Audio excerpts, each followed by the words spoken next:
Hello and welcome to my mini blog series day 21। এই যে ব্রোকলিটা নিয়ে এসেছি, এটা দিয়ে খুব সুন্দর একটা রেসিপি বানিয়েছি। কী যে দারুণ হয়েছিল কি বলবো। যাই হোক, এই রেসিপিটা অবশ্যই থাকবে তোমাদের জন্য। রান্না বান্না সেরেই নিলাম রাতের জন্য, তারপরে খেতে বসলাম মুড়ি। আজকে ভাত খাইনি, তোমরা একটু অবাকই হবে, তবে এই সয়াবিনের তরকারি দিয়ে আমার মুড়ি খেতে খুব ভালো লাগে। যাই হোক, বিকেলবেলা রেডি হয়ে পার্লার চলে গেছিলাম, আরও টুকটাক কাজ ছিল সেগুলোও নিয়ে গেছিলাম। বাড়ি ফিরে গরম 1 কাপ চা নিয়ে বসলাম, সঙ্গে এডিট করে নিলাম।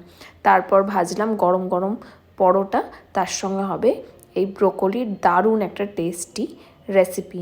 এটার নাম যেহেতু এখনও দিইনি, সেহেতু তোমাদের নামটা বলতে পারছি না। তবে হ্যাঁ, রেসিপিটা অবশ্যই একবার ফলো করো তোমরা। খুব সুন্দর হয়েছিল খেতে। তোমরা যারা ব্রোকলি এমনি খেতে পছন্দ করো না, বা মনে হয় যে টেস্টটা ভীষণ অন্য রকম, তাদের জন্য কিন্তু এটা খুব ভালো। আর ব্রোকলি খুব স্বাস্থ্যকর। যাই হোক, রাতের জার্নাল লিখে তোমাদের জানালাম। Good night.